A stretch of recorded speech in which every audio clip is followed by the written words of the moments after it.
Bonjour, cela fait longtemps depuis que j'ai parlé le français, alors je vais continuer en anglais. Je m'excuse. So I don't know why I can't see it on the screen here, but I can continue on. Oh, great.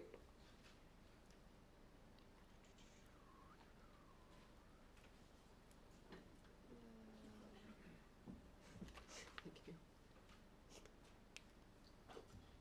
Okay. So as Heather said, I work for Ithaca, which is a not-for-profit organization in the States responsible for JSTOR and Artstor. I'm going to start talking about JSTOR because that's where I started. We recently acquired Artstor, and I'll be talking about that in the later half of my presentation.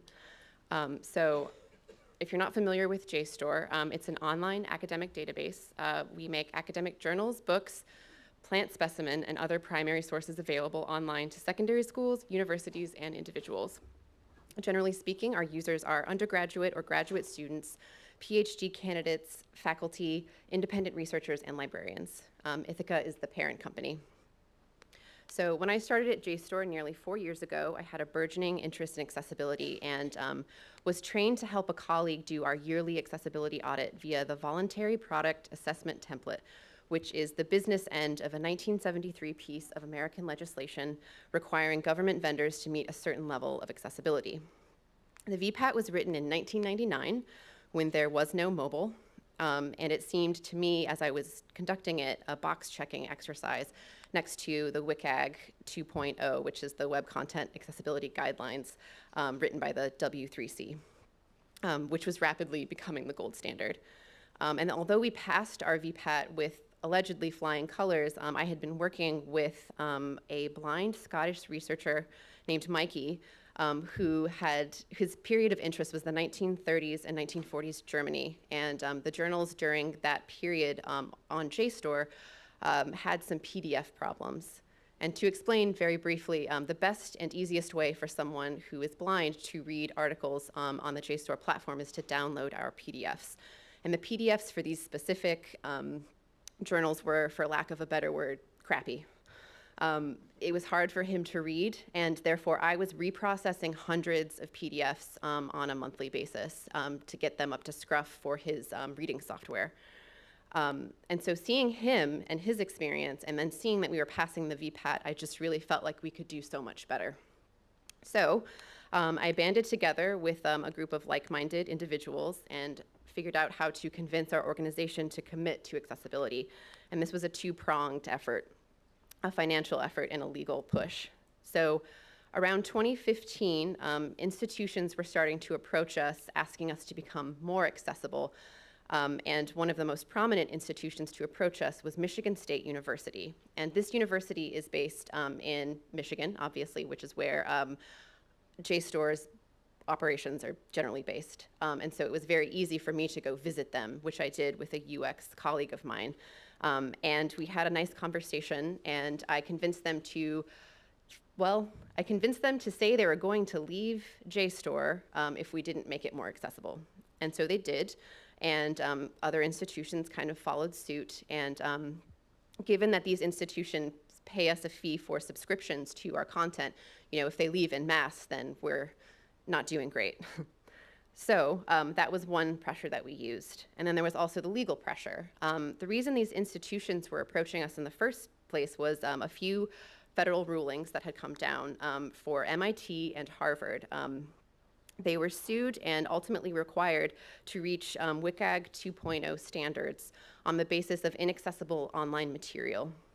And so schools were afraid of losing federal funding and therefore beginning to approach all of their vendors to make sure that everything was accessible. And so using the financial and legal pressures that I just described, we argued that meeting WCAG 2.0 would, number one, be the right thing to do. Number two, put us on the forefront of companies in the same space.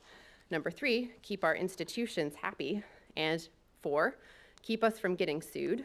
And five, help us in the long run as the move to WCAG 2.0 was already coming. So since then, we've made a fair amount of progress on the JSTOR side. We've got up to scruff from a WCAG perspective. We now reach AA compliance.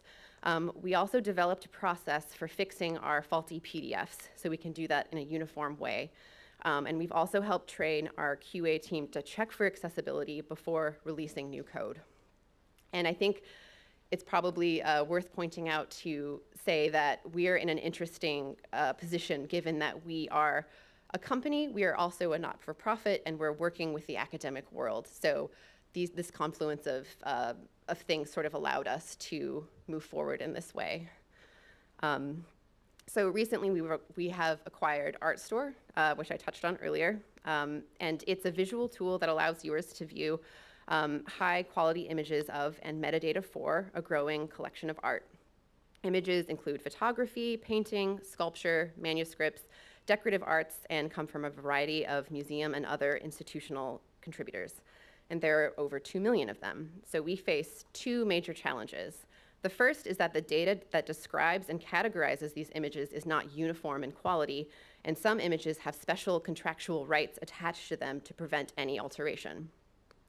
Given the visual nature of Artstor, this data is increasingly important, so that will be a problem. The second challenge is how do we translate all this visual content to users with disabilities in a meaningful way? I'll address the first one because it's a tiny bit easier. Developing format standards for both JSTOR and Artstor contributed content is a place to start. Our relationships with contributors and publishers are highly individualized. We've historically offered special privileges to institutions with specific needs, which has led to a variation in the content we ingest.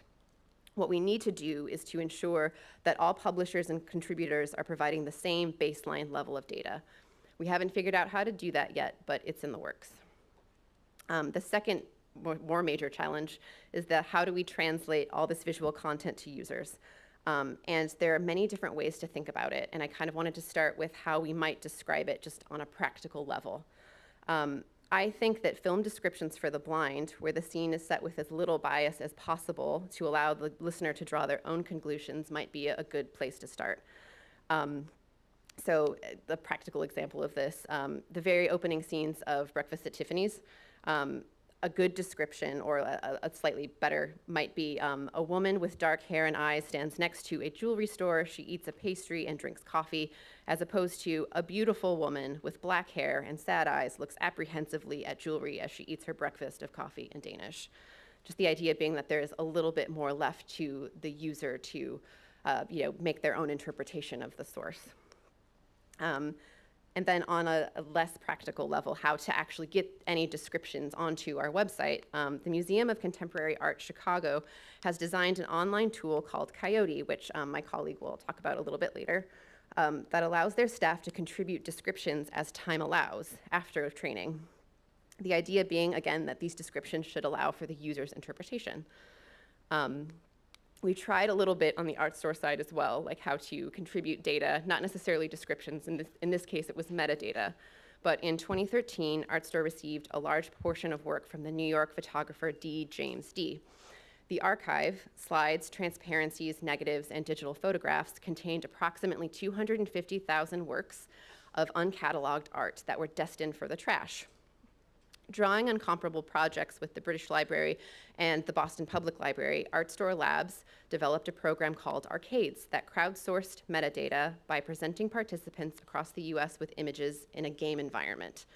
So Arcades allowed them to enter basic data, creator, title, date, medium, etc., to accumulate points and move to higher levels, all the way to master. The project left the archive with a set of data that, while imperfect, proved useful and publishable. So there are a couple of pros and cons that I'd like to talk about with these different methods. Some cons, describing a piece of art without reference to its history or technical aspects, in the case of the base description that I mentioned, takes art out of context, which could be a big problem. And crowdsourcing metadata for pieces of work, especially those with a body of scholarship behind them, removes essential, hard-won expertise from the process and could open us up to error. But the value of thinking more experimentally about how to do this, I think, is tenfold. If we're talking about the kind of accessibility that makes information, oh my gosh, I have not moved my slides at all. Excuse me. So financial pressure, legal pressure, these will be available online. Apologies. Okay. But the value that I'm talking about, again, is tenfold. If we're talking about the kind of accessibility that makes information available to the broadest number of people, then perhaps an experimental approach is needed to shift the conversation. Allowing anyone to interact with art and affect it in a meaningful way encourages greater public participation. And actually, it's twofold. Not only are you, well, it's a give and take between the cited user who's describing and the non-cited user or otherwise abled user who is, consuming the description. Describing pieces at their most basic allows cited art-educated users to see them from a fresh perspective. Susan Chun of the Museum of Contemporary Art in Chicago said the following of a staff curator who participated in their art description project. Quote, "He found that there are things to be said in simple descriptions of this sort that might actually be as valuable as the writing that he does that takes 5 years of research. With the right tools and approach, we could make our images accessible in both a technical and democratic way, which would enhance every user's experience." And that's what we're learning should really be the central part of Ithaca. I work in the user services department, where the idea is that we should really be making decisions from the user's perspective as opposed to what we think the user should want or desire or need. And we're really turning our focus to the people who use our website every single day. And if it turns out that the unbiased descriptions or the crowdsourcing or anything that we try is not best serving their intended community, then we'll go where that community lives and make our products better from their perspective. And that's the end of my presentation. Thank you so much.